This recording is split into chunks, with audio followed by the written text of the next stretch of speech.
Finally, I'm done with the Stunticons. Hasbro, can we get Devastator next? Today's review is on Legacy, Motormaster, and Menasor. Before we look at the figure, let's take a second to talk about the box.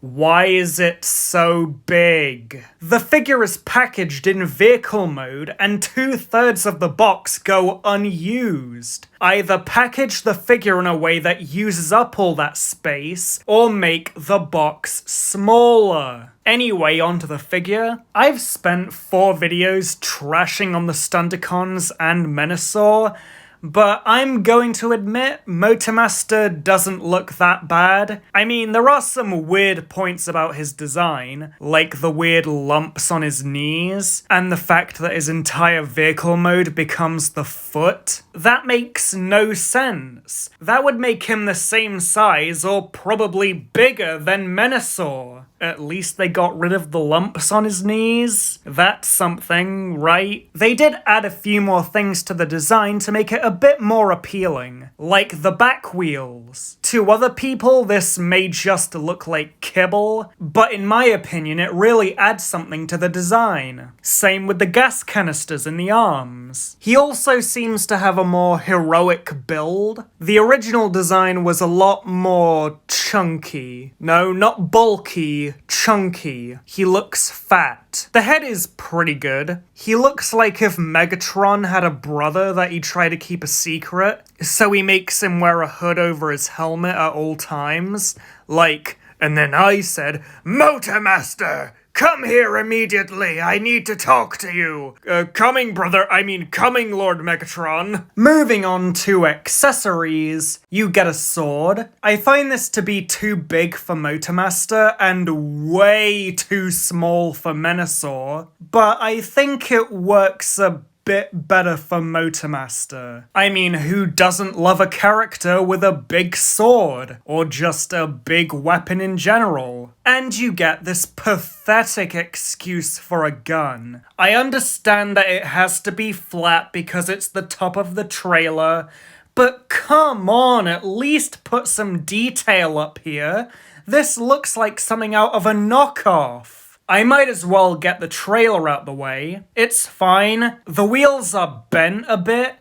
I don't know what's causing it, but it's annoying. And the chest at the front is really ugly. Maybe if Motormaster actually became the chest, we wouldn't have this problem. Ha, Hasbro! I'm not going to look at the base mode because it's a complete waste of time. Moving on to articulation.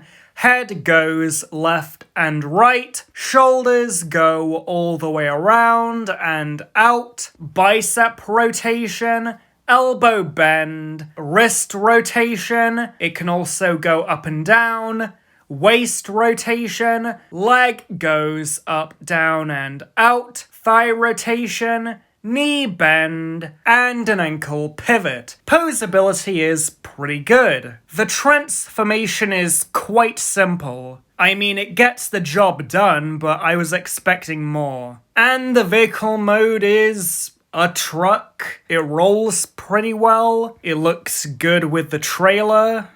Moving on. Combining these figures together is pretty hard, and I don't mean that it's hard to remember, there are just some things that are a bit too tight, and it's even worse behind a camera.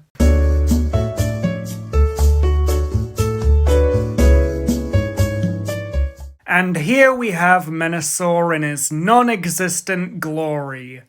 I hate this design, I hate it so much. There's so much wrong with this design. Let's start with the head. The face itself is fine, but the helmet looks terrible. And the stupid horns poking out the top make it even worse. They could have made this look like the toy, which had better looking horns. They could have made this look like the IDW design, which had a Gundam-style V-fin. Even the Robots in Disguise design had a better head. Do you hear what I'm saying? I hate Robots in Disguise, but even that was way better than this. The bent wheels on the trailer are a lot more apparent in this mode. And finally, the big elephant in the room, Breakdown and Wild Rider on the back of the legs.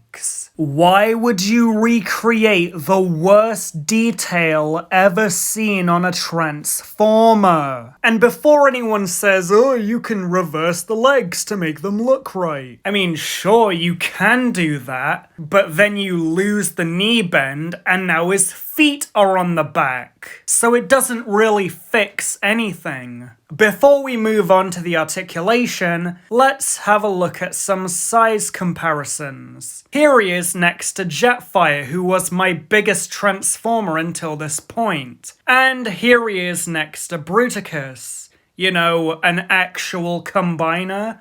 I will not let that go. Menasor is not a combiner. The robots don't become the limbs, they attach to some pre-made ones. That's not what a combiner is. Moving on to articulation, head goes left and right, shoulders go all the way around and out, elbow bend, elbow rotation, ratcheted wrist rotation.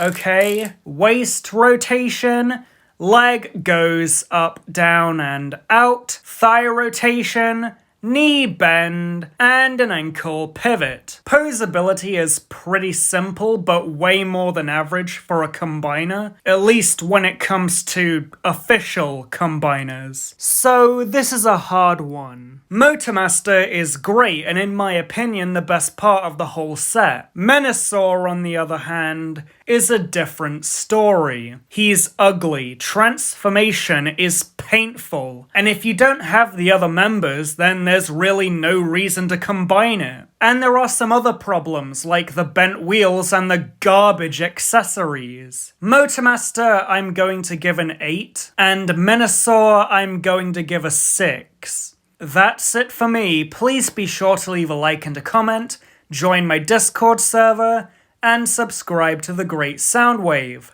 I'll see you next time.